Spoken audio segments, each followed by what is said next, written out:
Oh, watch out for this. Maybe it won't work here. We're getting choppy. See, we're just pulling the fence over. Now watch this one. This is what not to do. Oh, you got it's crystal clear on mine.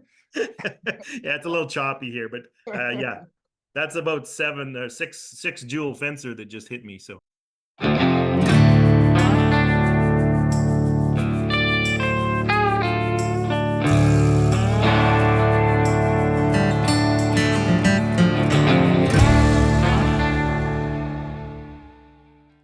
All right. Well, welcome everyone to our Graze Fallow webinar. Thanks a lot for coming on, and thanks a lot for Steve for coming on as well. We're really lucky to have Steve here today. He was at our regional meeting in oh my God, Canmore, Alberta on Friday. So we're really, really fortunate to have Steve there. Just a wealth of information from all different grazing practices, of course, rotational mob grazing, but shoulder season and winter grazing as well. So Steve, I'm going to get you to change something. You would put the link to your webinars and podcasts in chat. But as the regulars that are here know, I'm actually not even sure why, but we're putting our questions are in the Q&A and not the chat. So again, if you got questions tonight, of course, best question gets a jacket, second best question gets a hat, but put them in the Q&A. We've got quite a few questions to get through already.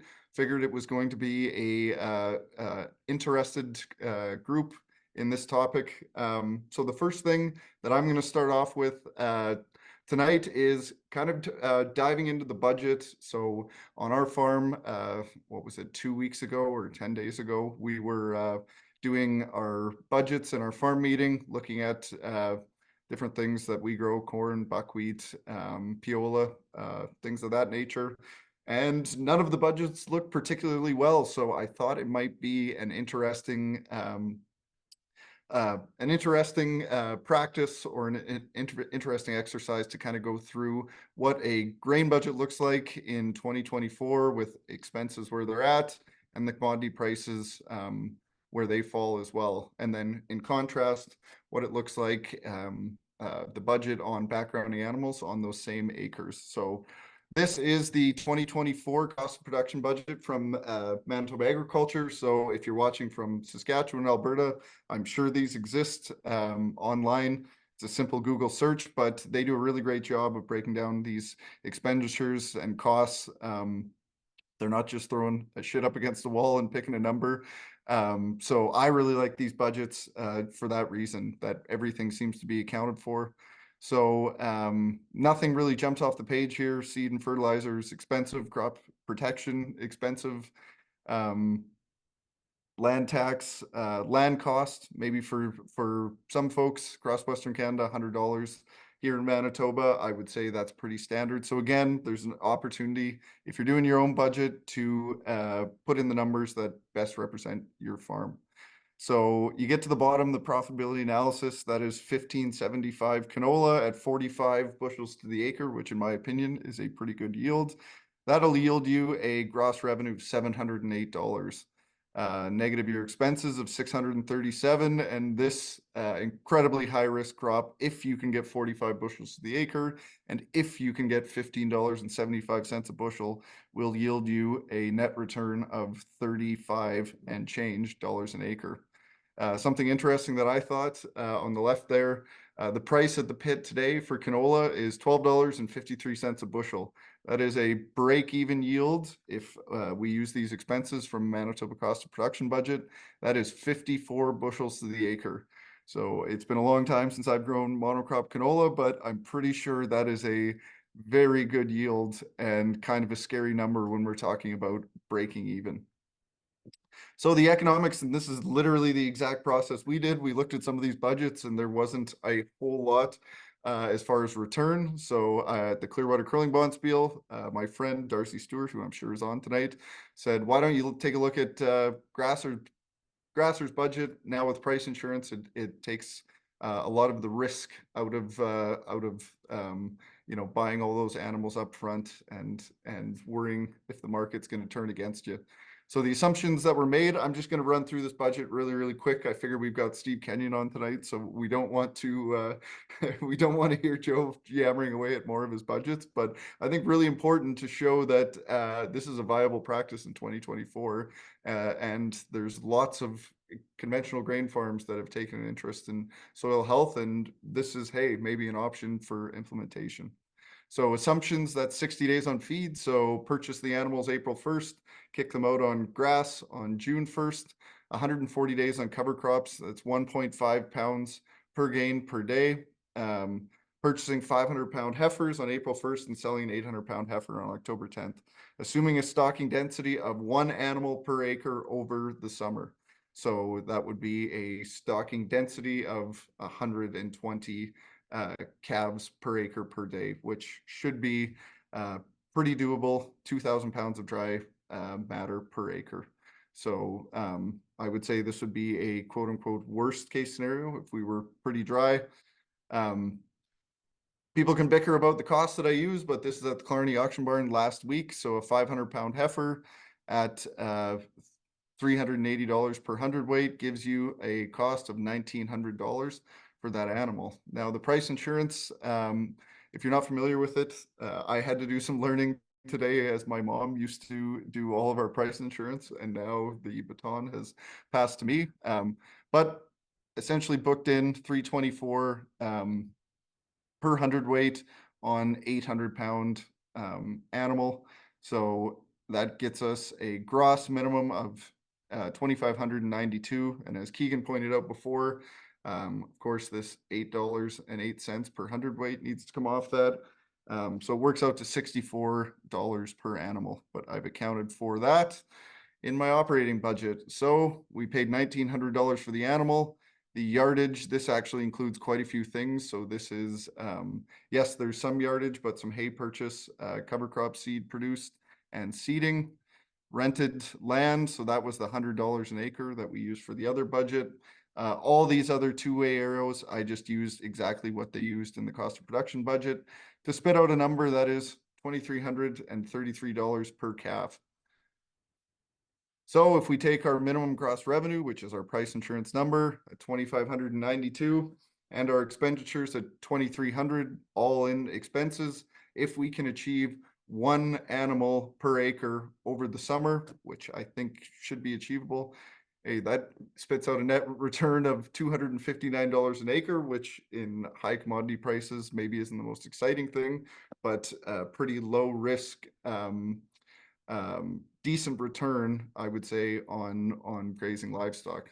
And of course, what we have Steve here to talk about, and what we talk about as a company, is what benefit is that giving us to our soil. We've hit the 5 principles of Mother Nature, stimulated that soil biology, returned majority of that plant biomass back to the soil. What are we going to see next year as far as reduced fertilizer rates or improved water infiltration?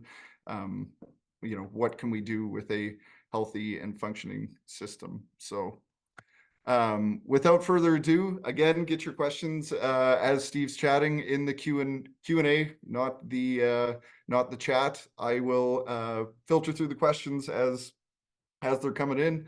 But I won't take up any more of your time, Steve. We're really excited having you on here. Really grateful that you were able to come out Friday, and looking forward to the conversation. So as I kind of say to everyone, give us, if nobody's ever heard of Steve Kenyon before, what do they need to know? I'm assuming most of the people that are on tonight do in fact know who you are. But I guess I better stop sharing here, Steve, and then I'll give you control. But yeah, I guess just to open up, if nobody's ever met Steve Kenyon or doesn't know anything about Steve Kenyon, the man, the myth, the legend. Awesome.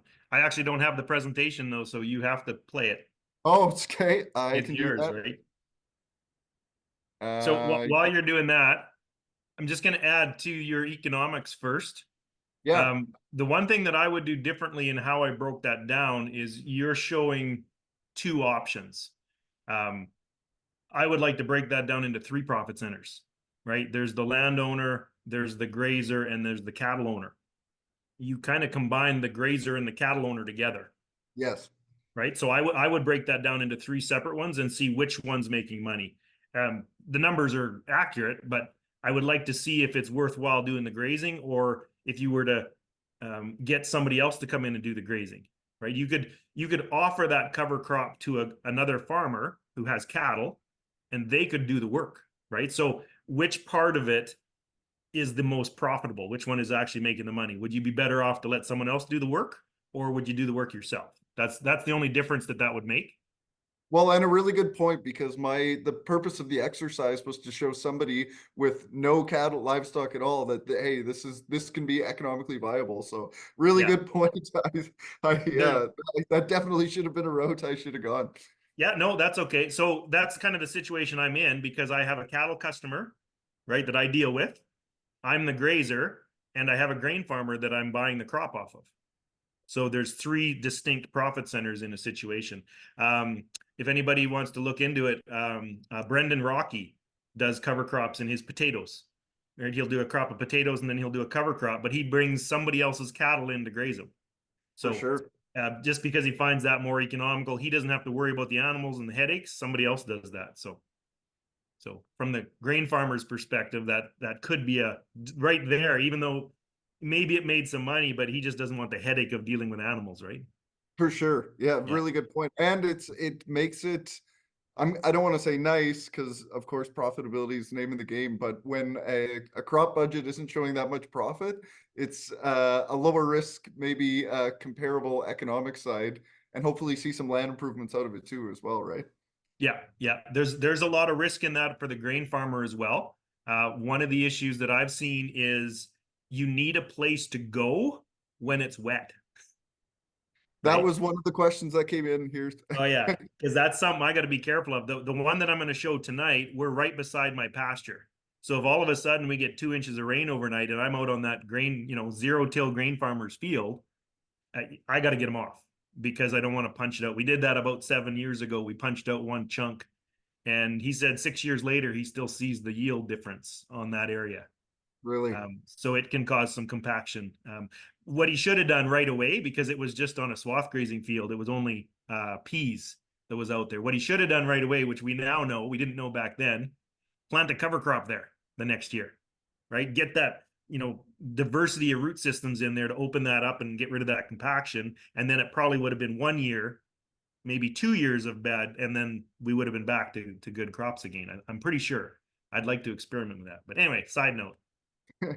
Sorry, Good squirrel. tangent. There's no bad tangents around here, Steve. Okay, I'm supposed to introduce myself. Yeah, Steve Kenyon, Busby, Alberta. That's where my ranch is. We custom graze on leased land. So we have a little different setup. We have all of our land is leased. We lease between 2,500 and 3,500 acres, depending on the year. We're on the bottom side of that right now. We might pick back up. Usually I lose land when canola is high, and I gain land when canola is low. So I liked your numbers today. I like those. I've people watching that don't, but that's a reality is reality. Oh yeah. Oh, for 20 years, that's what's happened. As soon as the price of grain goes up, then I lose land, because they get, like, we're right on the edge of the black soil zone. So um as the price goes up, they creep over into the gray wooded soil zone and use up whatever land they can. But as the price goes down, they move back and they give it up, because they're not making the money on the gray wooded soil anymore. So yeah, anyway, that's where I am. We manage other people's animals, and we do it on a custom basis. We're kind of like a private community pasture. It's kind of a service that we provide. A lot of over the past, I don't know, 20 years, the small farmers have been kind of getting out of the business. Medium producers are getting bigger, and that means they need more land. And the service we provide is we find little pieces of land in one spot, make a bigger pasture out of it, and we can take 500 head or 300 head, right? It's kind of like they don't have the headache of dealing with those for the summer now. Their other option would be to find a little piece of land here and a little piece of land over there and another piece of land over there, and then have to manage that, 30 head there, 50 head there, 100 head there, and managing that. If I can put it together and manage it as a regenerative pasture, right, under an advanced grazing system of some kind, then I get more efficiencies out of it too, compared to them continuously grazing 3 or 4 different pieces, right? So Steve, how much trouble, I guess, trouble is probably the wrong word. That's what the word I came up with, because I imagined it would be a problem. But like on leased land with leases that run out and trying to figure out how many cows you're bringing, next year. How does that work out from a time perspective where you get confirmation you're going to get the land and it's not too late? The cattle producer hasn't found other spots for pasture. I've never had that problem. Always I people looking for. have almost every year for the last 20 years, I have turned away more cattle than I can graze. Right? There's a high demand for it in the springtime. My current customers right now want 4 or 5,000 head more to send to me, but I don't have that land. So if I lose land, it's usually a little piece at a time. 1/4 here, 80 acres there. Same with gaining land. So it's hit or miss. Every springtime, it's a bit of a puzzle. Okay, we got the big pasture over there. It's got 1,100 acres. We're going to send that many animals over there with that group. Okay, here's a 500-acre piece. We're going to send that many animals over there. Right? It's just like filling in the puzzle. And some of my customers don't know the exact number until we get going in the spring. Right. So they take whatever I can give them. Very seldom have I had, like, I think one time I was short animals, and I just called somebody else up and they filled the gap. So yeah, I don't have that issue. There's a huge demand in Alberta for pasture, so especially this year.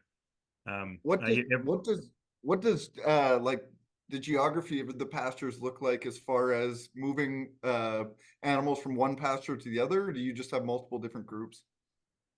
So we've got right now 4 different locations, and I think we had 5 different herds last year. So one of them I split in half, had 2 herds for part of the year, just for breeding purposes, and then I think we joined them together later. But basically, one herd comes into one pasture and stays there for the summer. So it's trucking in, this producer's herd stays on this pasture and this producer's herd stays on that pasture. There's only one place where we do a little bit of a cattle drive, and that's actually down to the cover crop piece that we're showing tonight. Other than that, we don't have any cattle drives anymore. We cross a couple roads, we cross a highway, but not any major cattle drives. We used to do a few cattle drives, but not anymore. The less you enjoy them as you age anyway, in my opinion. They were fun to begin with. You're right. Now they're a lot of work. Yeah. Yeah. Well, we might as well get into the said cover crop. Can you that's popped up on your screen, okay, Steve? Yep. So this is basically the little field that it's an experiment we're doing. We call it Graze Fallow. It didn't produce very much. He called it gumbo soil, and he just wanted to upgrade it. He never really made any money, and it's a little single piece by itself. So it was our first experiment. The idea was to rest it, right? A summer fallow versus a Graze Fallow was to rest it, and the plan was to do it for 4 or 5 years. So basically, he would seed it to cover crop, and then we would graze it in the summer. Normally, we've grazed it twice. We knock it down once, and then we come back in the fall. There's a little bit of regrowth. We might hit it again. But usually it's an annual, so there's not much regrowth. Is it pretty choppy for everybody? I've heard that can be an issue. Sorry about that, Steve. No worries. So basically we strip graze it. There's a piece of pasture with this. So if it gets wet, we can move off this onto the pasture. And it's actually a bunch of lowland that's right beside this. So right here behind us is all the lowland. And there's a water system in the middle there that we've got fenced off. And then we strip graze this throughout it. So they're actually eating the lowland. They have access to the lowland. And then they come out here for the day and they get the cream of the crop, right? So lowland is low quality feed and this is high quality feed. So we're trying to balance it off. Oh, watch out for this. Maybe it won't work here. We're getting choppy. See, we're just pulling the fence over. Now watch this one. This is what not to do. Oh, you got it's crystal clear on mine. Yeah, it's a little choppy here, but yeah, that's about 6 joule fencer that just hit me. So so yeah, we strip graze. You can see that we're taking quite a bit, but we had a fairly wet summer that summer too. So they stomped a lot of it in the ground. We started grazing it. The sunflowers weren't out. By the time we were done, probably 2 weeks later, a week and a half later, the sunflowers popped out. So right at the end, we had sunflowers. What was your strategy? I know I've heard the answer to this, but what was your strategy as far as how big you were making the paddocks, and maybe just touch on that point.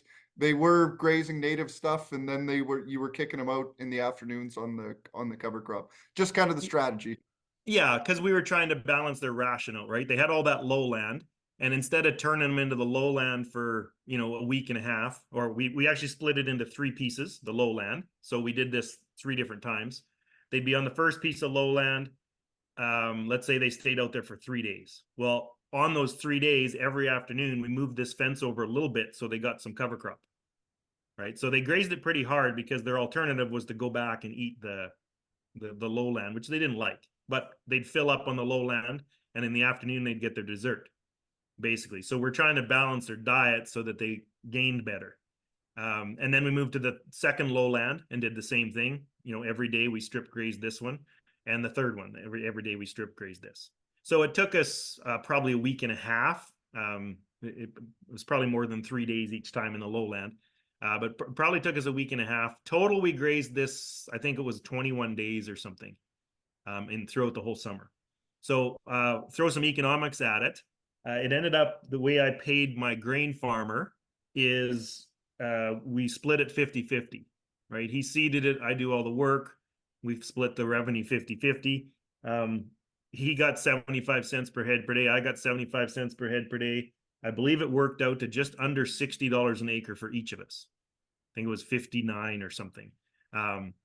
So he's not making a killing on it. I'm not making a killing on it. But the whole idea behind this is we're trying to fix that land, right? That's what he's looking for in the future. Because it wasn't, his yield monitor was telling him for years that he wasn't making any profit on this little piece of land. So we took soil tests before, and we're going to take soil tests when we're done. We're hoping 4 years or 5 years of Graze Fallow is basically going to heal that land and allow him to get better yields later. So he's getting $60 an acre this for 4 years in a row, plus or minus. I can't remember what last year's was, but it'll be similar. And then hopefully when he takes it back, then he's making a profit on it with his grain crops, because we've hopefully healed the land and improved it quite a bit. I guess because it's not something that you've got extensive experience in, what were the changes you made? Like, what were you doing off the start, and kind of how did you adapt that system as you went, Steve? Yeah, the first year we just tried to graze it as a paddock, but then it almost caught us because we did the lowland stuff first, and then we hit the cover crop, and then it started to rain. So all of a sudden we had to get off of it, and we had none of the other pasture left. There was nowhere to go. We could take them off there, but then we had to haul bales down there to feed them while we waited. So then we adapted and didn't give them all the lowland to begin with. We kind of rationed it off as we went along. So that helped a lot in the emergency as we get too much rain. So that's something you really got to watch for. Well, and that's in our experience, same thing. You want those animals spending as much time as you can on the land that you're trying to improve. But in the event that you get too much moisture, you really do need to have a backup plan as far as somewhere for them to go with some sod or something underneath them, or they can make a hell of a mess. Well, part of the advantage too of having the lowland there is that we were bringing more nutrients to the grain land because the cattle preferred the grain land. So they ate all morning on the lowland. And as soon as you turn them into the upper land, they come up and they hang out on the upper land. They poop and they pee, all that, nutrients from the lowlands coming up onto that land as well as what they're eating. Because they prefer to sleep up, hang out and loiter up on the higher ground. So we were transferring nutrients that way as well. Steve, got a good question in from the chat. Curious why you wouldn't put in a short-term perennial stand, or is your strategy to go use more biannuals, or what's the strategy going forward? That's a great question. I would have done a perennial at the beginning. The grain farmer wanted to do the annuals. I think part of it was he doesn't want perennials persisting later. He wants something that he can kill out to make sure there's no weeds later. That being said, he's an alfalfa producer too. He puts alfalfa in his rotation. So I don't see the difference, but it was his call, right? I told him to be in. We did another piece of this 4 years ago. We did two pieces together. So I had a 95 acre piece and this 15 acre piece or whatever it is. And we did it for 1 year. He did a perennial, part of a perennial in there, and then canola went through the roof. So I did it for 1 year, and then he took it back. So he left me the little piece. He took back the big piece, and I think the next 2 years his crops were a disaster anyway on that piece. So he should have left it with me, but just, you know, he made his decision. That was his call. So Sorry, I didn't mean to skip ahead, but I figured we've got some pictures here anyway. If yeah, just tell me where to stop, or if you've got yeah, just randomly moved. These are kind of the same pictures of the video that showed, but just some still pictures that I sent to him. So yeah, the beets here, it was funny because they would eat the tops off them with the rest of the crop, and then they would pull the beets out. There might be a, you know, one bite out of them, or half a bite out of them, and then they'd be sitting on the top. They were just covered everywhere. And then if you left them one more day, then all the beets were gone. But the beets were the last thing they would eat. Yeah, in my experience, that's the exact same. You sure have a beautiful cover on top there. I'm wondering, is that the cover you had in mind? Like ideally, when you went into Graze, or I'm one, I was telling you this on Friday, I'm one to be like, that's the most beautiful thing in the world to me, is having that nice mat. But I know it varies in importance depending on who's grazing. So I'm curious your Yeah, strategy as far as I like the cover, but you see the beets are still there. So if we force them one more day to eat the beets, they also take a bunch more of that cover. right. And you'll see in the video, if you played it again, you don't have to right now, but if you see it, there are places, it looks like they've taken everything off, but it was also very wet, right? We were having to jump off this field, you know, every third day this spring or this fall, because it was pretty, is it this one?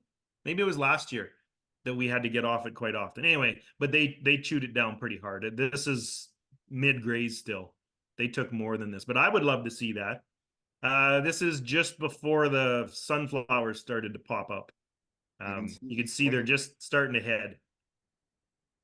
And we're probably about halfway done the field there. Yeah, now they're grazing it, and there's a few sunflowers out there.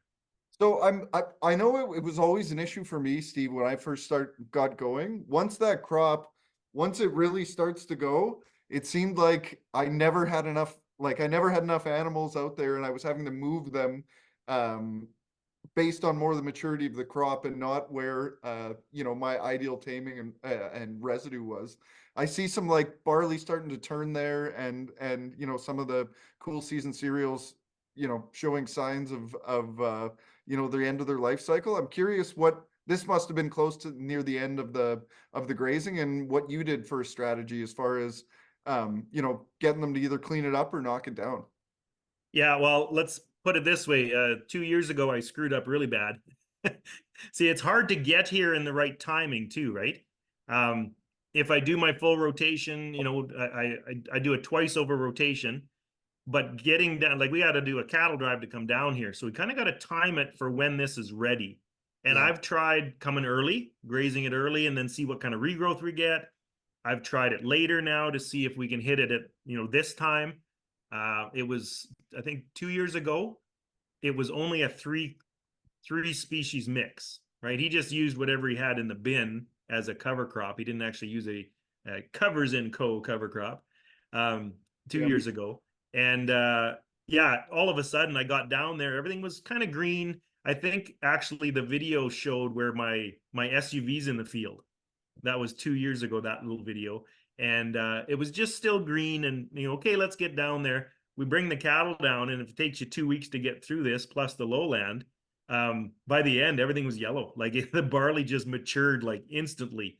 And all of a sudden, we're trying to make them eat this mature barley, and they didn't like it at all with all the awns on it and stuff. So yeah, this year I got down there early. You can see I started grazing. There was no sunflowers out there because I was down there early.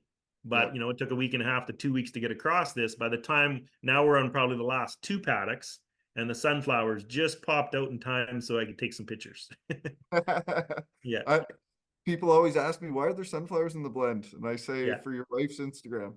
yeah, exactly. See the behind me, the bull is sniffing them. That's Ferdinand. Yeah, yeah.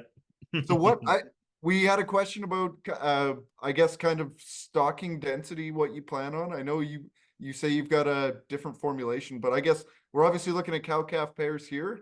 How, like, what math are you doing as far as, estimated time on a paddock?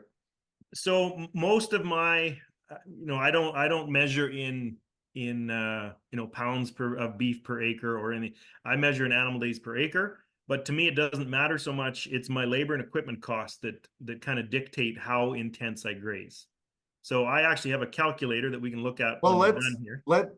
let's we're there. So if you want to pull up your calculator, Okay, let me explain it first then. sure. So every pasture that I graze has an economic threshold.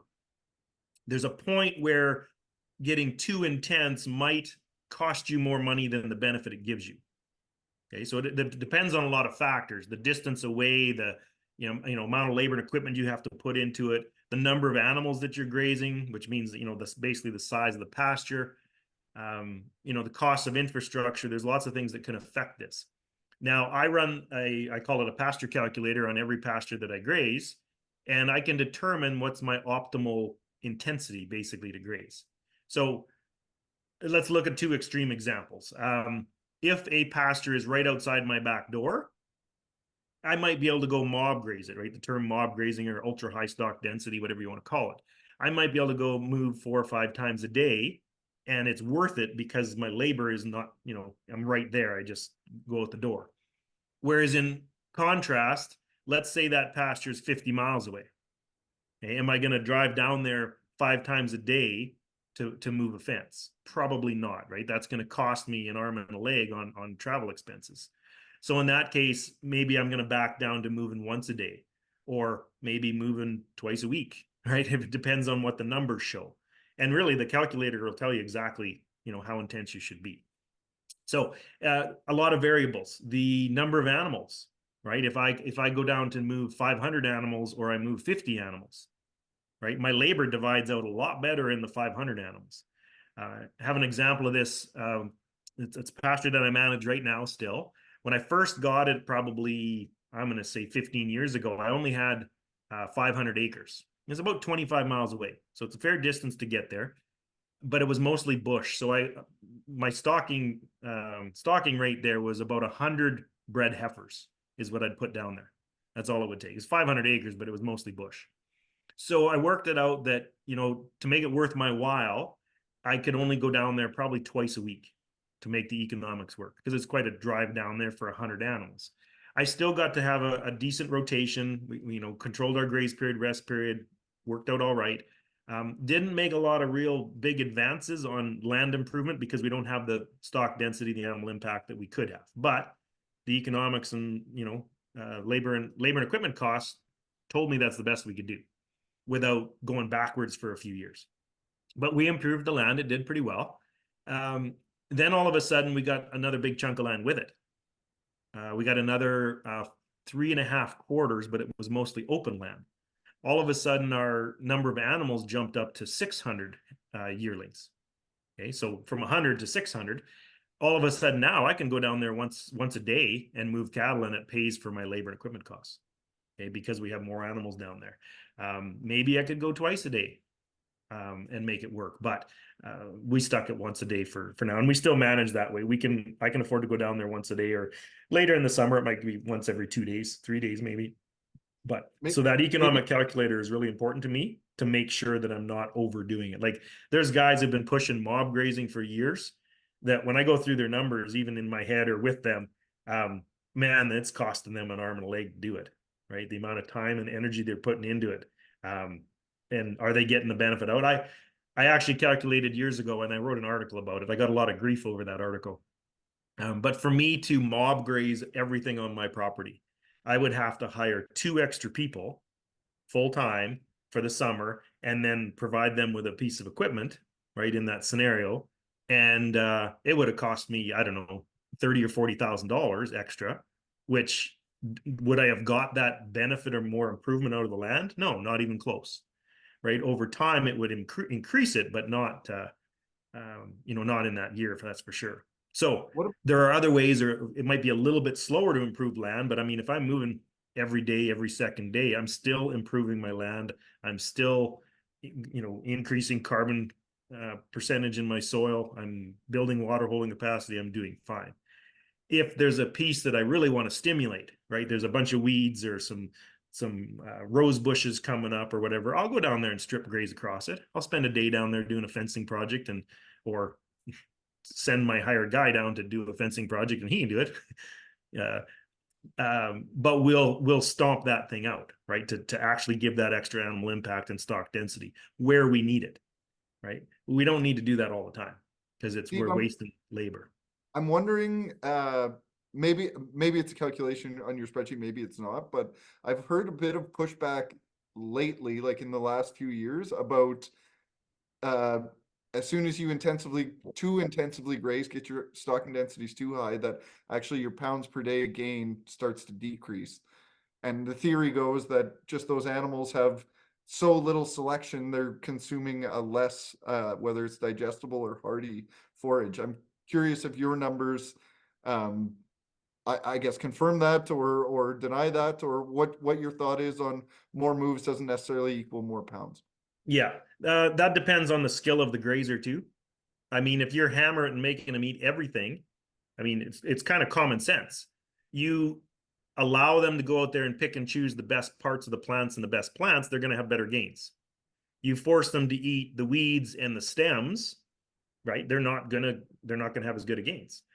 I mean, honestly, the best gains you'll ever have on animals is a continuous grazing with low stock density, right? Or sorry, with a low stocking rate.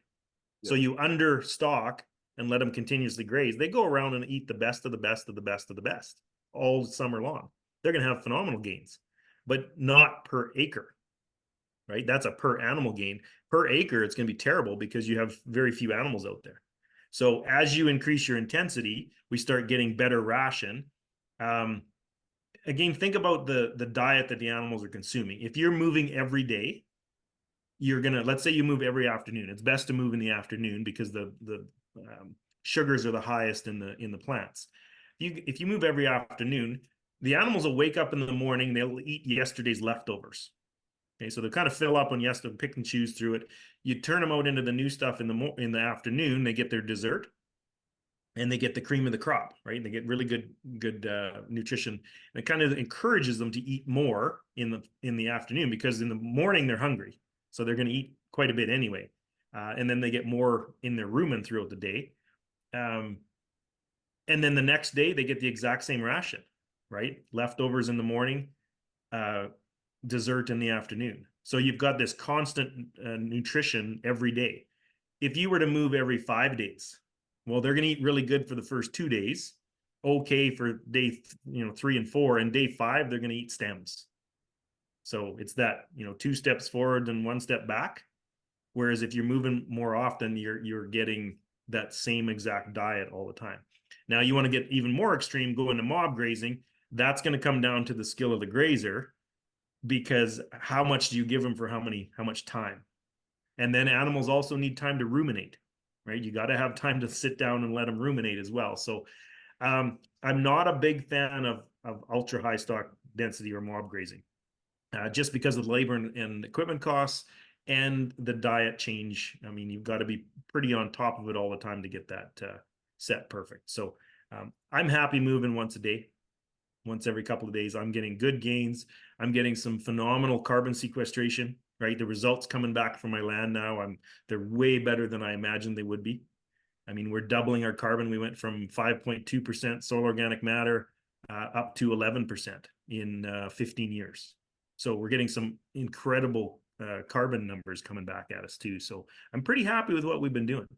I got 2 questions for you. I guess the first one was, I meant to ask you this Friday when we were together about bat latches, going maybe to 2 moves in 1 day if you're out there once a day, but just essentially doubling the amount of your moves. And the other one was, we had a producer that came, we were having a conversation after the show was over, wondering about improving quality of the plant biomass on rented land. How, as a manager, can you communicate with your landlord that, hey, you're making all these crazy land improvements, that wouldn't be happening without me. How can I get a piece of the land improvement pie as well? Yeah, yeah. First question, bat latches. Possibly. I've never had one, never used one. My manager actually this year is using them for the swath grazing. He has one. I think he's given up on it because he's got to go down there every day anyway now for pumping water because we haven't had enough snow. Um, but no, I've never used bat latches. They're a handy tool. I still think I'm good enough moving once a day, once every 2 days. That's adequate for me. Improving land on other people's land, yeah, that's all I've ever done. I lose land because of it. I've got grain farmers that follow me around. I mean, I got a couple grain farmers that know exactly how well I improve the land because they've taken it over and they love the crops for a couple of years. So I made the mistake one time of bringing an agrologist out. Won't make that mistake again. Um, he came out, did some soil tests, said, "Wow, I can't believe your land. I have never in my life seen such good soil characteristics. The only thing you're lacking is some nitrogen." And I already told him I'm not buying nitrogen because I get it for free. Don't tell me to put on nitrogen. I told him right at the beginning. But he said, "Man, you got the best land I've ever, best soil characteristics I've ever seen." And within a year, I had a grain farmer offering to buy a whole bunch of my rented land. Like he was going around trying to talk to all the landowners. And I found out that he uses the same agrologist. So in the last 15 years, I've lost 9 quarters of land to a couple of grain farmers that know how good my land is. So yeah, do you tell the landowners that you're improving the land? Yeah, I do. But whenever I lose a piece of land, I think, you know what? I lost 160, but I learned so much on it. And now I influence, I did some math here a couple of years ago from all the farms, the schools, the seminars that I teach and people I talk to, I influence over 1 million acres a year. So I lost 160, I influenced 1 million. So I think we're going positive still from what I learned. So I Well, try and and keep a positive attitude. maybe the grain producer that moves on there, maybe they're wondering why did these cows and these cover crops and this intensive grazing, why did that have a positive effect on the land? And Exactly. And then they is there degraded something I in, can do? Yeah. yeah, did they degrade it in about 3 or 4 years? So Yeah, for sure. yeah, And then a couple monocrop canolas and it's gone. yeah. Uh, well, why don't if you can pull up the spreadsheet, Steve. Um, I got a couple more questions that came in too that probably is relevant to this topic as well. So I'll let you Okay, take. so this is the calculator. If anybody wants this, you can email me. Um, don't put your email in the chat right now because I'm not going to write it down. I'm putting this onus on you because I don't want 60 emails to write down and have to send them. So I'm putting the onus on you. If you want this, I'd gladly give it to you. You email me skenyon@greenerpasturesranching.com and I will hit reply and I will attach this on it. That way it's nice and simple because I don't want to send 60 different emails. But I can reply nice and quick. So the main calculator is on this side, this part right here. And then I got a supplemental calculator on the other side here. So basically what this is, it's a contribution margin ratio calculator. This is your gross product. Okay, this is our big number. We want it to be a big number. And then this is our grazing costs. Okay, so we want this to be a little number when it's all said and done. And then we've got our contribution margin added up here. And then I've got a ratio that I'll explain to you a little bit. And then I got a rent ratio as well. Okay, so when you're in the grazing profit center, like I said at the beginning there, Joe, there's 3 parts to this. There's the grain farmer or the landowner, there's the grazer, and there's the cattle guy. Okay, your calculation combines the grazer and the cattle guy together. So I would split this up. This is the one in the middle.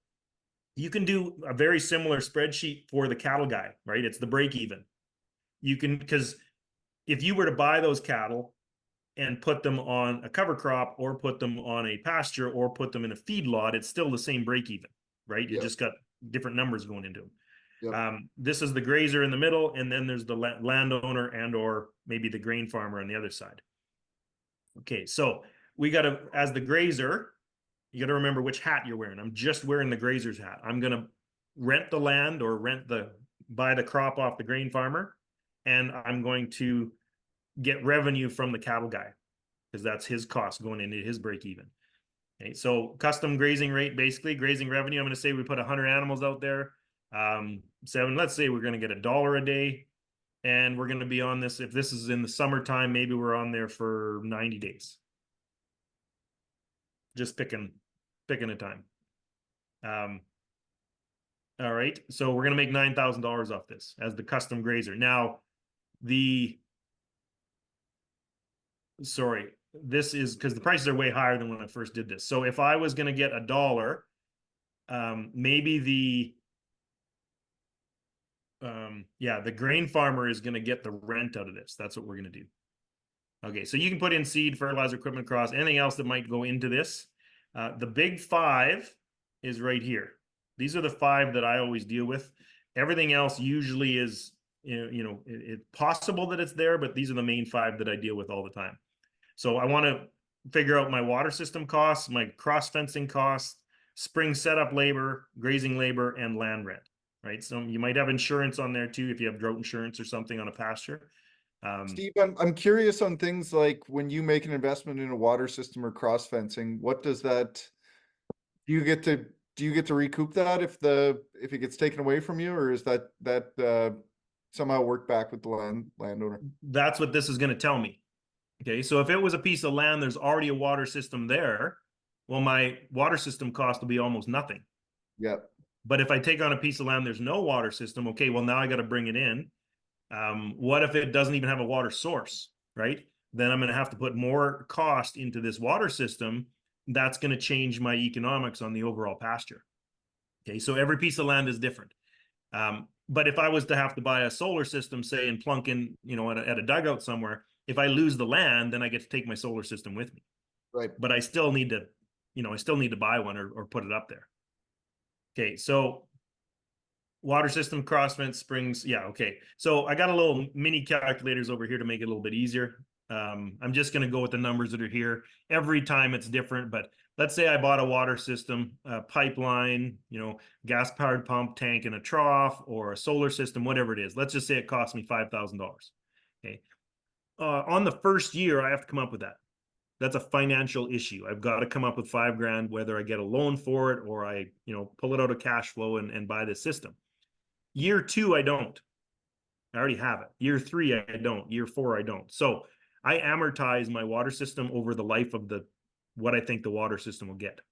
Okay, so on an economic calculation, that's what I'm doing now. An economic calculation, I'm going to amortize it. Financially, different set of books. I still got to pay for it on the first year. Right. Okay, so amortized, a water system that cost me $5,000 over 10 years, right? A solar system should last me 10 years. I might need to replace the batteries at 5. Pump should last me more than that. All the wires and the trough should last me longer than that. So I'm just picking 10. Cost of $500 per year. Okay, so I go down here and I put in, there's 70 acres here. With 100 animals, we're going to have more than 70 acres. Let's say there's 160 just for fun. Okay, so water system ended up being, there's the $500, ended up being $3.13 an acre.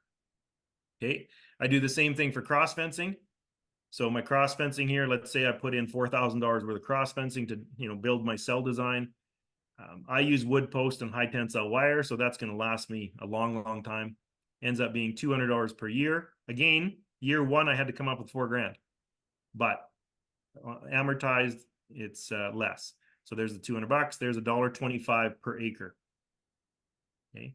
Spring setup labor. So this is getting everything set up. So if I had to show up there, check fences, set up the electric fencer, set up the water system, how many days at how much? So I've got in here that we've got a piece of equipment and a person, each doing 8 hours, right? So the laborer has a piece of equipment they're working with. $25 for the labor, $30 for the vehicle, gives me $440 is what it's going to cost me. Now, I can't really amortize that per year because that's every year.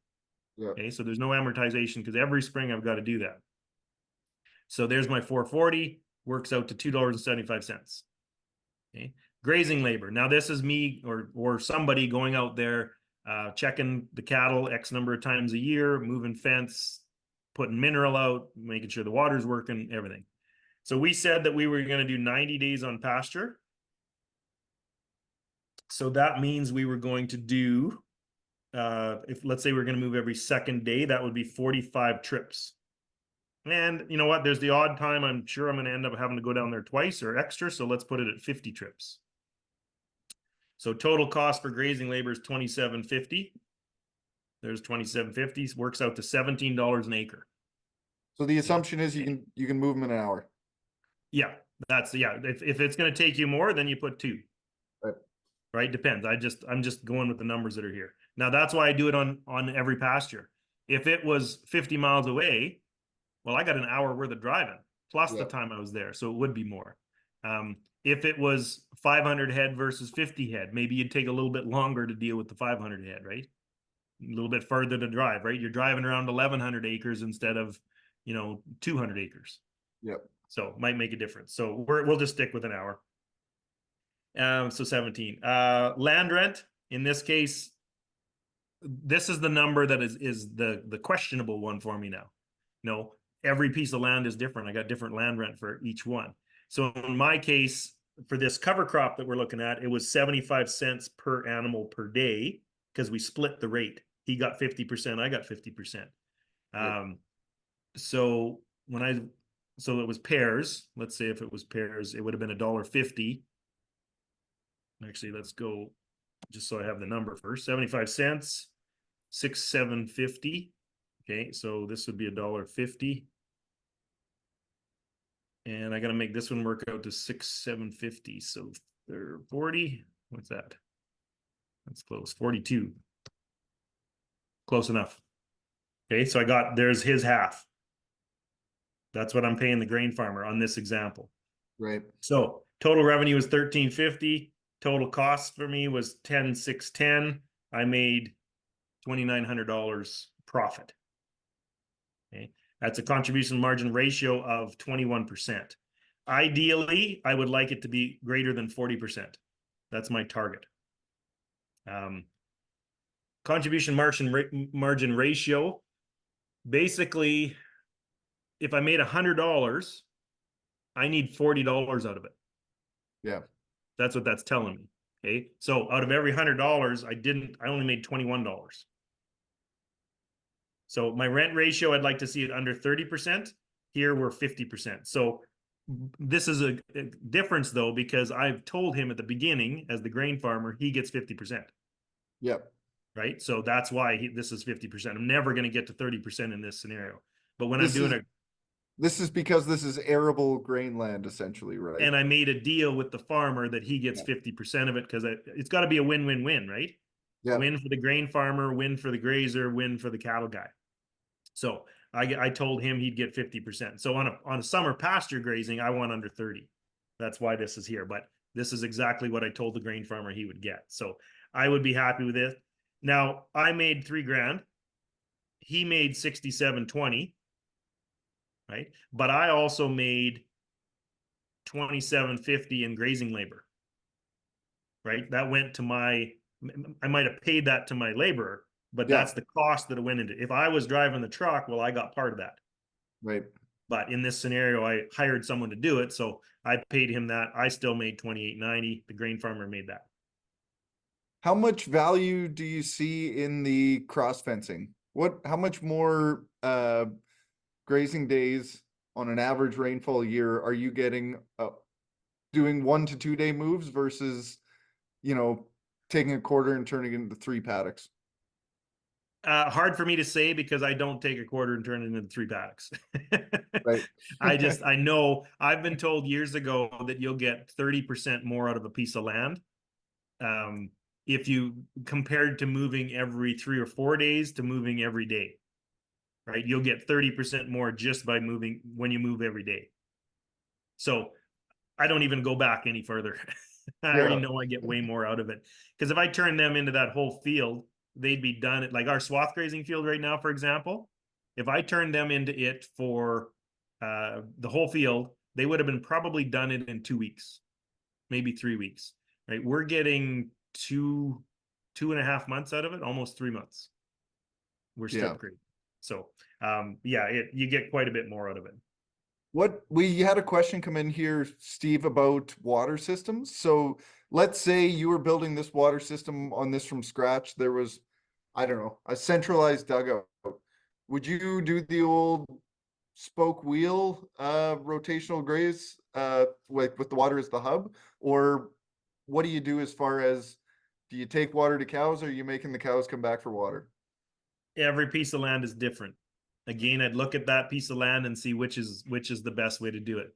Is it a summer pasture that's permanent? Is it a winter pasture that I'm swath grazing for the winter or the fall? Is it a temporary thing? Is it a permanent thing? Do we use an alleyway? Is it more convenient? It makes a big difference where the water is. If it's in the corner of the field, okay, I might want to use a pipeline to get it to the middle. If it's already in the middle, well, maybe that spoke, wagon wheel design looks good. Maybe we run 2 alleyways out of that because you got to get around a bush to make it make more sense. So is there a bunch of lowland out there? Well, you don't want to run an alleyway through the lowland, so you're going to, maybe pipe across the lowland so that you can make that work. Yeah, that's a hard question to answer until I look at the land, because that's what usually decides. There's multiple different cell designs, right? You can do a cell center, you can do an alley system, you can do a water truck system where you move the water to them. You can do a strip grazing system, right? Lots of different ways of making this work. So just going through a couple questions. So Angela Melton is, if you would put your address in there, she's wanting to graze cover crops on their land, but they don't know any cattle farmers. So Angela, if you put your address, surely the farms that are in the chat will have the right resources for you. Pasture is a pretty popular proposition for a lot of guys these days. So Yeah. hopefully we can help you out. Question, Rob's, do you know Rob Wonder, Steve? I heard the name. He's anyway, Rob, shout out to you. Rob's on a lot of webinars and usually very, very active. So he did have a question about the theory of multiple feedings per day to drive intake on confined animals with just grass. Wondering about, I don't know if you can see that question up there, but wondering your Yeah. thoughts on that with the multiple moves I'm sure he's referring to. Yeah. I believe if you're going to try and get decent gains on it, you got to move at least once a day, right? Later in the summer, I usually back off just because of labor requirements. But again, what are the animals you're grazing? If I'm grazing cows, right, as long as they are gaining weight and milking good and the calves are growing, it doesn't matter what their intake is. If I can lower that labor a little bit and still have good gains, then I'm further ahead. And as long as my customer's still happy, they went out, they look good, they're pregnant, we're great. Bred heifers, same thing, right? As long as they go home looking good, their hair is sleek and shiny, and they're pregnant, or there's a good percentage of them pregnant, the customer's happy. And they're even happier if I can keep them later, right? If I can keep them into December, they're super happy. So that keeps a customer happy. It's not they got 2.2 pounds of gain per day. Now the yearling guys come in, the feeder guys. Now they're in a hurry. They want to make sure the gains are good. They want to get them home by September and get them in the feedlot and get them gaining again, right? So depends on your customer too, is what they want. If I can stretch out my pasture and make it last till November, but we didn't, we were down to 1.4 pounds per head per day gain on those bred heifers, they're happy. That's what they want. They'd rather have them later. If I need to speed it up because I've got some feeder animals in there, well, maybe I speed it up and we get better gains. We move more often. So depends on the customers what they want. Steve, had a couple questions, both when people were signing up and tonight about fair pasture rates. I mean, that is really going to depend on what part of the country you're in. I know here the most expensive rates we pay is like $1.25 pair a day, and where Keegan's at around Bonnyville, they're paying $2.50 a day and still putting out mineral and check and fence and stuff. But I'm wondering. On that note, with what you just said about keeping livestock around longer, what do you adjust your rates the later in the year you go? Because as somebody that is very familiar with what it costs to feed a cow, that's a huge advantage if you're willing to give me summertime rates in November or December. My customer's still getting summertime rates right now. We're swath grazing in February. That's a pretty good deal. Yeah. Him. Yeah. I have really good customers. They pay on time, they pay in advance. They're very good customers. Um, I've raised my price on them once in the last 6 years, I think. I'm not a gouger, right? I make my money. I think it's fair. Now the price of commodities are all going up. The price of fence posts are going up. So I had a discussion with them last year and we raised our price. Right now, for summertime rates, we're getting $1. Depends on the customer. One customer that came in later and versus earlier. We're getting $1.65 to $1.75 per pair. And I agree with you. I hear in Alberta right now, there's lots of guys getting 250. Some are getting $3, but that's not going to last, right? I don't think that's the cow guy can't afford that. He can't afford that, right? This has to be a win-win-win.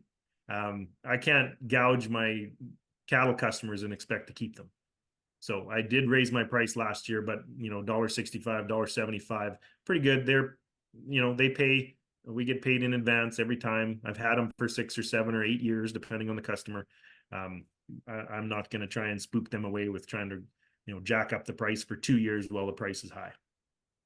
And how do you communicate with your customers on swath grazing and I mean, I guess grazing biomass that isn't corn silage or barley, I know Friday you were talking about grazing some stooks for chaff stooks Chaff bunching. for lack of a better word.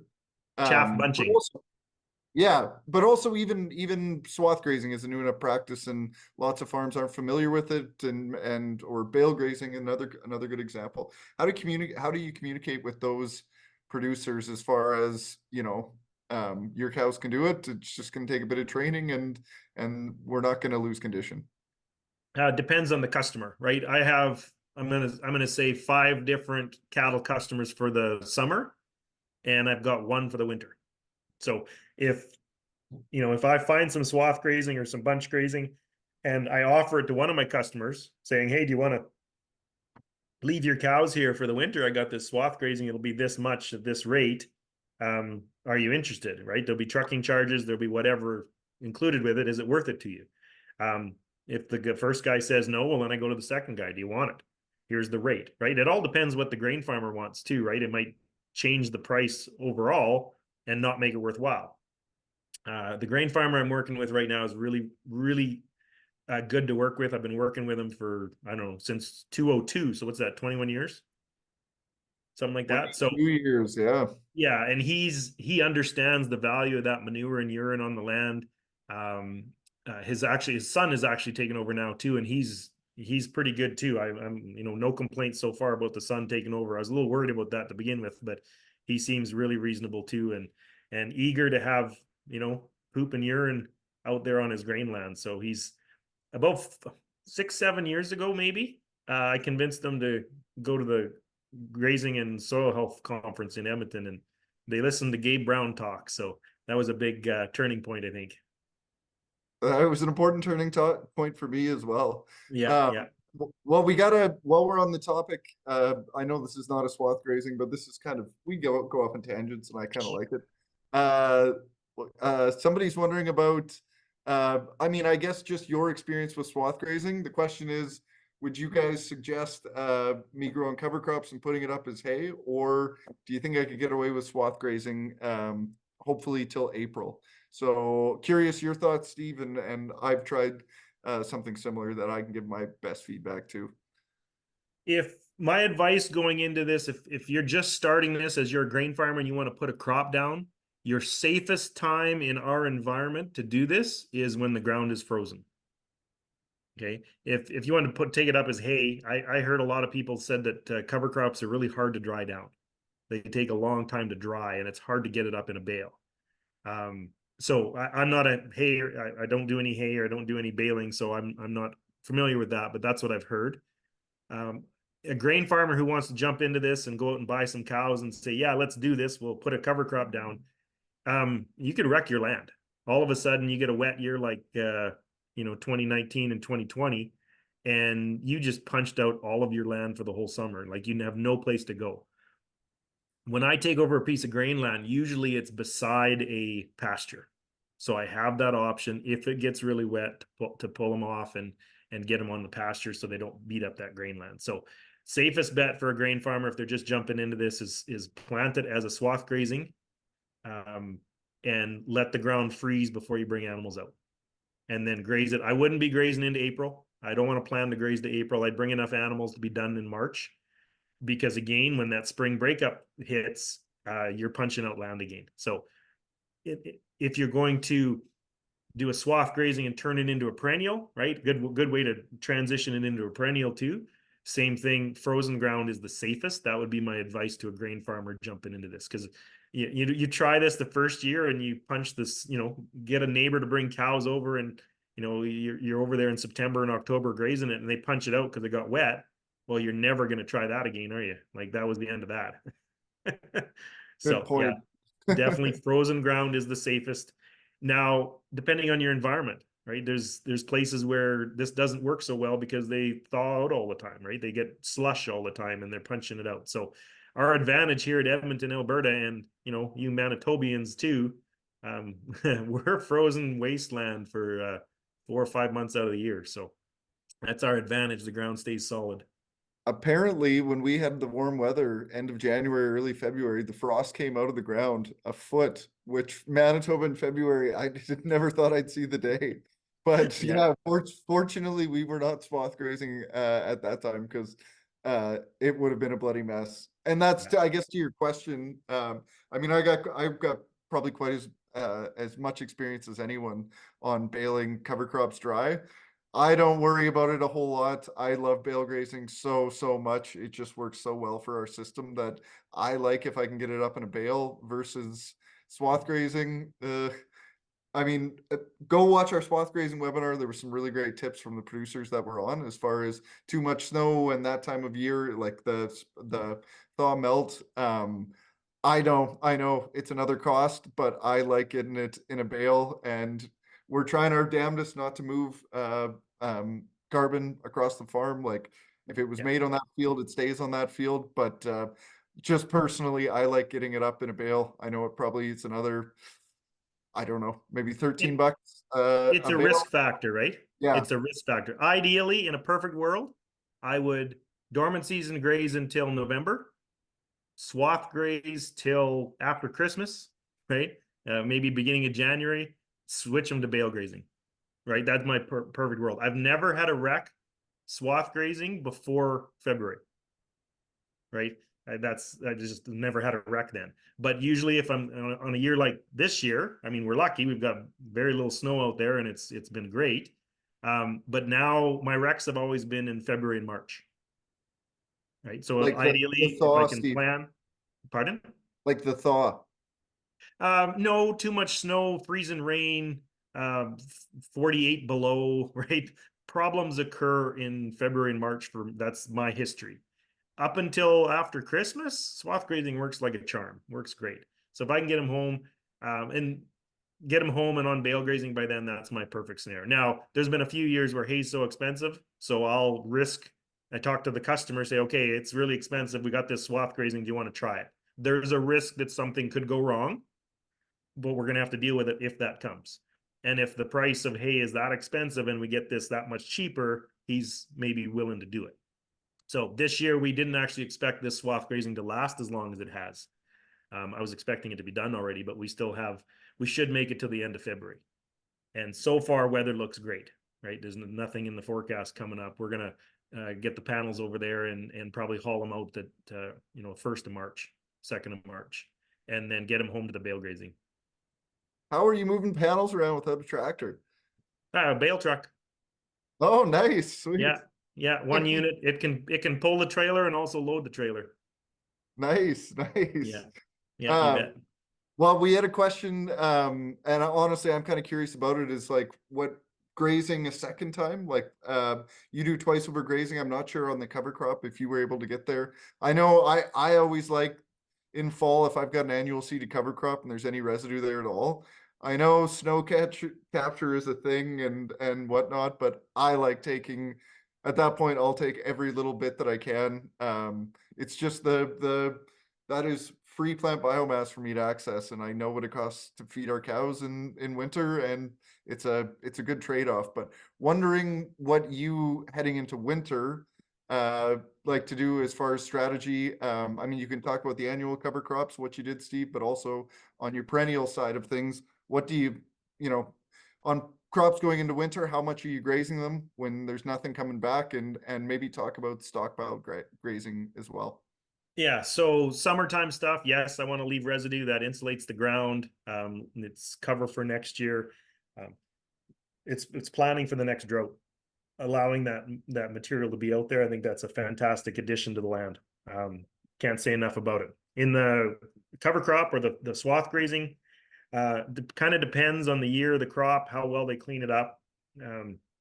If we got that regrowth, like that's what happened this year, we grazed it once in August and knocked it all down, and then we got some regrowth. The cows went back down there to hit the lowland in, I don't know, early October, I think, and we threw them out onto the field to clean up because there was a little bit of growth in the fall as well. And so we kicked them out there to clean it up, and they cleaned it up pretty good. But they stomped enough of it into the ground the first time that it's still covered. It's still pretty covered. Yeah, it depends on the year. I remember one year we did a bunch of pea straw grazing, that bunch grazing we talked about, and they ended up the grain farmer complained the next year because they cleaned Steve, it up. I had only found out about this about 10 days ago, so maybe just talk a little bit about what that is. What bunch grazing is? Yes. Okay, bunch grazing is basically swath grazing, but it's the residue out of the back of the combine. But instead of leaving it in a swath, which I've done before as well, you take a buncher, so some way of collecting the straw and chaff and leaving it in piles in the field. I could probably show a picture if I can find it here too. But basically, we're just grazing chaff and straw piles together. So yeah, we did that for 1 year. Oh, I don't know if I'm going to be able to find this. Swath grazing. Just looking for oh, there's one. Okay. I will share my screen here. Hold on. Oh, that's the wrong one.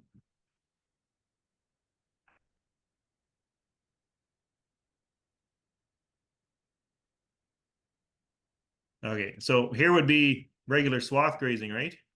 Yep. And here would be, where to go? Now my thing's in the way here. Hold on. So there's bunch grazing. It just leaves piles in the field.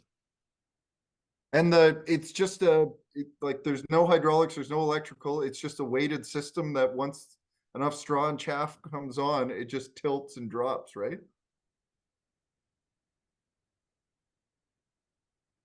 Yeah, just like that. So everything comes in there. It's just basically a teeter-totter. So this will catch all the chaff and the straw. It'll pile up, pile up, pile up. Once it gets heavy enough, which you can adjust the weights so that it, you can pick how big the pile ends up being. And then this thing just tips like a teeter-totter. And then because it's these fingers sticking out, the stubble will just pull the pile off and leave piles across the field. So if you're a mixed grain and cattle producer, this is a no-brainer, right? If you just leave it in a swath, the chaff comes out underneath. Falls to the bottom. Right? And it's on the bottom of the swath, and you got all the straw on top. This way, the first little bit might come out, but as soon as you get some straw on these fingers, now the chaff gets layered in the pile. And then when you dump it, you get this nice pile of chaff and straw, which ends up, looking. Then you can strip graze down these, and they get these piles. They stand around it in a circle. Their butts are off of it, so they don't manure on it as much. When they lay down on the pile, they lay down their butts off the back end because they lay the front end on it. If you've got swaths, you end up soiling a lot more because they walk up and down it, crapping on it, and then they lay on it full and stand up and poop all over it, right? So these little circles, kind of like bale grazing, right? They stand around in a circle. I couldn't believe a producer, the first time I'd seen it was in Lloydminster last week.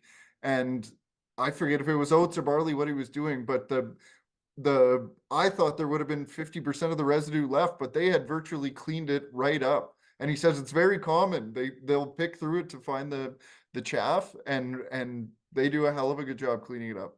So the first time I noticed this, that these piles they graze the best, was actually this picture here. I just noticed it too. I did pea straw grazing in 2003. That's what this picture's from. Actually, they might be on the bottom here. Yeah, right there. October 26, 2003. The combine, the peas are really awkward to go through the combine, and that poor combine guy was plugged up every like 6 times a swath, and he left all these piles. And when I was out there grazing that winter, I'm like, man, I wish we could do the whole thing in piles. They find them easy, they clean up better, they stand around in the circle. This is awesome. We should do them all in piles. And about a year later, some guy came out and he had invented and marketed the whole buncher, which was the buncher that I just showed you. This is actually a picture of it on the ground here too. Right. Yeah, So simple. it's weighted on the back. You can adjust how far out these weights go. Okay, and the fingertips. So I'm like, man, that's the cat's meow. So the Gateway Research Organization in Westlock actually bought one of these years ago, and they have one that you can, as a member of the organization, you can rent this for like, it's peanuts, like a couple dollars an acre or something. It's funny because I'm like the only guy that uses it, and I use it every 6th year or something, right? It's just like nobody uses it. It's frustrating. Because you'd It's get years if you had moisture, there'd start to be, some volunteers growing through it too that would incentivize the cows to pick through it as well. Oh yeah, the pea straw in this one. Look at the peas growing in there. Yeah. I when I did a feed test on this quality of the swaths, it was marginal for a second trimester dry cow. Right, it was almost perfect. If the weather wasn't cold, it was okay. As Yeah. soon as it got cold, I needed to supplement. But that doesn't include all these peas in between that they were eating. So even with a foot of snow, you'd turn them into a new swath, and half of the cattle would go in between the swaths and start looking for these peas. Are you supplementing the cows with anything, Steve, when they're on these bunches? If it needs to, right? I mean, like I said, depending on the feed test on the swath, and depending on the temperature. If it got to -40, yeah, you bet I'm gonna roll some good quality hay out there, and because there's not enough energy in the chaff and straw to they stop grazing, right? Like literally one time I turned them into a new piece, they just walked over to the bush and shivered. It wasn't even worth their energy because it was so cold to go try and graze for the straw. They just walked to the bush and shivered. So yep, we we better bring them some higher quality hay. So yeah, depends on the year and the crop and the temperature out. So Well, we're getting close to the end. I got one question left for you, but before I do that, I'm gonna give away the jacket to Angela Melton. If you want to put your address in, that'd be great. We'll send you a jacket and hopefully get you hooked up with a cattle farm that's looking to graze. And Jagger Thomas noticed an error that I had in my budget. So I'm going to send you the hat because you're probably going to save me a ton of money. So Jagger, I think we've got your contact. Much appreciated on that one. And I'll make sure I'll look through it again and make sure the budget's looking as profitable. So the last question I got for you, Steve, is just essentially like an all-encompassing final thoughts. We did a similar thing on Friday as well. So hopefully you can remember your answer or make up a completely new one. Just basically final thoughts on, I mean, we can do our topic of grazing annual cover crops. I mean, your experience, some of the changes you made and the adaptations you made just based on what you saw. And then just, I think just because of who you are and the experience that you have, just some really easy to implement or ideas for incorporating rotational grazing more efficiently on the farm. okay, that's a lot to unpack. Overall, take care of the land. Especially grain land. It's grain land is actually damaged. It's broken, right? It's absolutely destroyed. It has no resiliency at all. You can damage it so easy. If you get a wet period of time, you just compact it. Whereas, a perennial pasture that I've been managing for 20 years, I can get 2 inches of rain and I can still drive semis over it. right? Because the root system is so strong. And it's amazing how quickly that root system can heal. The problem with grainland is it's got grain crops, right? There's very little root system there. But even a little bit of root system can really strengthen up your ground. I remember I took over a piece of this grain farmer's land here 5 years ago. 100 acres they gave me because it was low land. It was, you know, they didn't make any money on it, so we turned it into a pasture. So I have this 100 acres that's all the time. But when we first seeded it down, I got him to seed in a perennial right beside, and he kind of split off his land, right? So his grain land was right touching mine, and I didn't have the fence down it yet. So when he seeded them, he came in and sprayed out his, I think it was barley that he was seeding. And when he took the corner, he went a little bit over where my fence was going to be and sprayed out some of my pasture. But not a big deal, whatever. I didn't even have the fence up yet. So then I put the fence down straight, and we ended up having a pretty wet year that summer. So we're grazing along and, you know, dealing with it. And I'm driving along on this, but freshly seeded, right? It's only been down that 1 year. And I'm driving on top of it, no problem. Looking at my cows, not paying attention. And I drove into that point where the sprayer had killed out the grass. I instantly sunk to the diffs, right? Just having that perennial root system in there for maybe a month of growth strengthened up that soil so much already compared to where it was sprayed. And there was only oats because he had seeded that part too, or sorry, barley. It was barley. It was only barley, and I sunk right to the diffs. So that perennial root system is so much stronger and so much you know, better for the soil than the annual crops. We've been focusing too much on above ground yield in our grain industry and not enough on below ground yield. Right, we're sacrificing below ground root mass for that above ground yield. So I don't know if that answered the question, but there was another part to it. I have a follow-up point to it. Okay. It's like producer and I were talking about he's growing. He might actually be on. He was very interested in the webinar tonight. But we were talking about red fife wheat and the root system that, like, the oldest variety known to Canada, like how much more minerals that root system must have access to and whatnot. But think how many generations or decades it's been before our annual seed production plants. They're all produced, of course, in monocrop scenarios, but they're also produced with heavy synthetic inputs. So all of our premium seed, our high quality seed, is produced with the highest quality input. So over the last 100 years, how much focus has annual root structures been when producing some of these seed species? Well, virtually none at all, of course. I don't know if there was a question there, but I have an answer for No, sorry, more of a thought. Okay, so my answer for that non-question, a couple of years ago, I brought in some seed for the Gateway Research Organization. We brought in Kernza perennial wheat and ACE1 perennial rye. So 2 grain crops that are perennials. Really neat. ACE1 was designed mostly here in Canada. I think the U of A had a lot to do with it. Kernza, the perennial wheat, was actually developed in the Land Institute out of Colorado, I believe. And so think of it, a grain crop that you seed once and you don't have to seed it again for, they were saying 5 to 6 years. So we did have a trial going on. I think it's still going on with the Gateway Research Organization. My overall, it kind of depends on the management of it, obviously, and the type of ground. But the Kernza perennial wheat has a very low yield because basically it's, I believe it's intermediate wheatgrass that they've selected over the last, since the 1980s to get a bigger seed head. So the seed is still very tiny, but they're making bread out of it and they actually make beer out of it too. If you go to the States, you look for a beer called Long Root beer.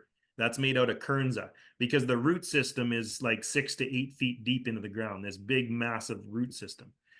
And the ACE1 perennial rye, it's more like it's been changed, I think. See, the wheat has been selected for, whereas I think the ACE1 has been genetically changed a little bit different. I'm not sure on exactly, but it looks more like a wheat or a rye head.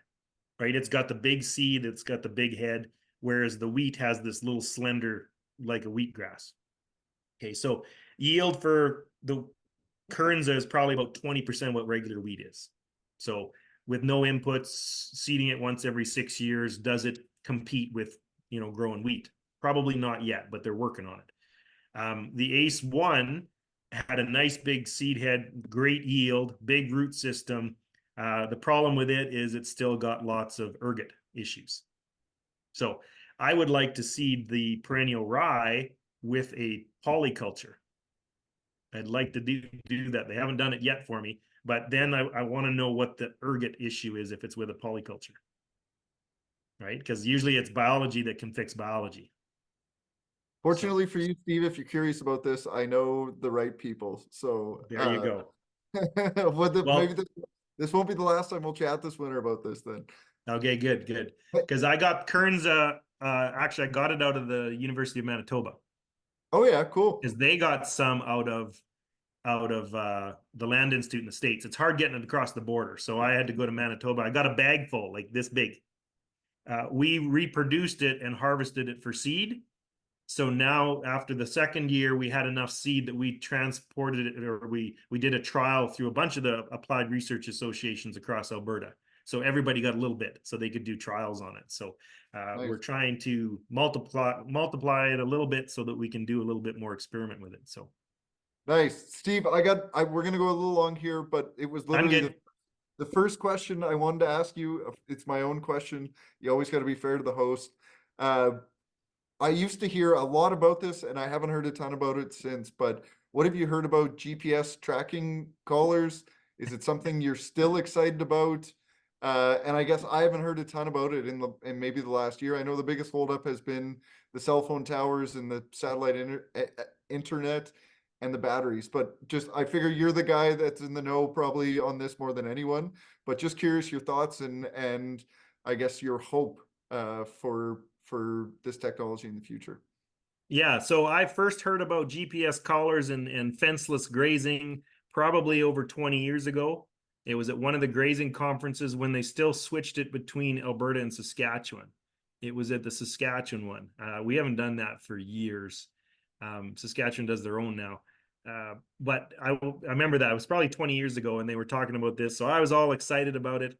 I'm just going to say now, 20 years later, I'm not holding my breath because it's taken this long to get going.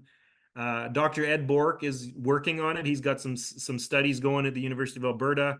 He's fairly optimistic about it, but when I look at it, it's going to come down to cost. It's going to come down to, like you said, is the bat latch cheaper to get two moves? Because you're not going to not have a perimeter. I'm not going to not have any fences out there because if something ever went down and your cattle go, let's say you've got 1,000 acres and you've got them in 10 acres in the corner and you're moving this 10 acres. If something went down and all of a sudden they got out of that, how do you get them back into your little piece when they're in 1,000 acres, right? Yeah, it's just going to be a headache. So I'm still going to have some fences out there. The GPS thing is going to be the strip grazing fence probably, right? It's not going to replace all your fences because if you did that, I think, maybe across a grain field for the one season or something. But anyway, the cost involved in it is going to be pretty high. What's that compared to the labor of hiring someone to go out and do it?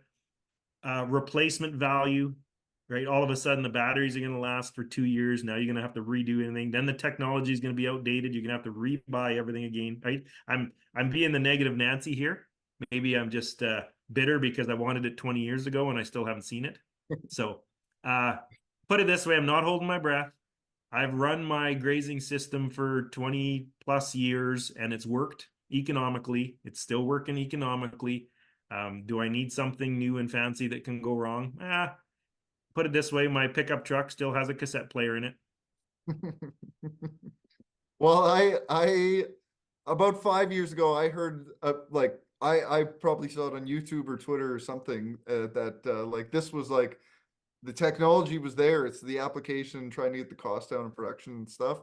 I was so excited because I thought this is going to make intensive grazing easy. But I think to the best of my knowledge, the the battery life is going to be the holdup. Like I had chatted with a few companies a few years ago, and they were in like, there was one in like the ranges of Montana, but most were in like the outback in Australia, talking about 30,000 acre paddocks. And the machine was able to be off for days at a time. It just turned back on when it got to a border. Well, if you want to keep livestock tighter together, basically the machine, the battery's working all the time. It's either beeping or zapping. And then you get like 10 days life cycle out of it, depending if you have a solar panel or not. And that sure removes the efficiency of the collar if you got to catch everything every 10 days and swap out batteries. Yeah. Yeah, I'm not holding my breath. I'm not sure where to type it, but I was just going to type my email address in here. I'm just going to answer Oh, something. in the Q&A. Yeah, I'm just answering somebody. I don't know what it is though. Well, I tell you what, if you put it in, I think everyone still has access to it. But also I want to be cognizant of your time, Steve, and appreciate you coming on and chatting with us. I know you're probably the most famous of the grazers in Canada, so we're obviously lucky to have you. Yeah. I'm only part way to rich and famous. I'm gonna put in my the other stuff too that you were asking about too. What's that, Wednesday night Steve? networking. Oh, Wednesday night networking, and then, well, we can get it too. I'll get Keegan when he posts it on YouTube to put whatever links you want. So if you just email Keegan or I as well, we'll post the links at the bottom of the YouTube video, Steve. Okay, sounds good. Because there's the Wednesday night networking, my Facebook page, my YouTube page, and there's a bunch of articles if anybody wants to. I was writing in the Canadian Cattleman for many years. If you want something to read, there's lots there. And I do have a book. You can go to the Stockman Grass Farmer website if you want to buy a book. It's cheap. I didn't make it very long. I purposely wanted it quick because I'm not a very good. I don't like reading books very good. I like to learn by this type of stuff. This is how I learn. I'm the So same. I call my book very blunt. It frustrates me when I read a book and somebody says the same thing 7 times. So I say it once. If you didn't get it, that's your fault. Well, it's in print, so you can reread it if you want. Exactly. So Well, we'll like I say, send us an email of all the links you want included, or I mean, sending it to me is no good. You might as well send it to Keegan, Steve. But yeah, we'll get all the links in the description on the video. So if you guys want to reference anything from this conversation, check it out. But Steve, I really appreciate your time, and thanks a lot for doing this. And yeah, I'm sure this won't be the last time we chat this winter. So have a great awesome. night, and thanks a million. You bet. God bless everybody. Have a good night, everyone. We'll see you.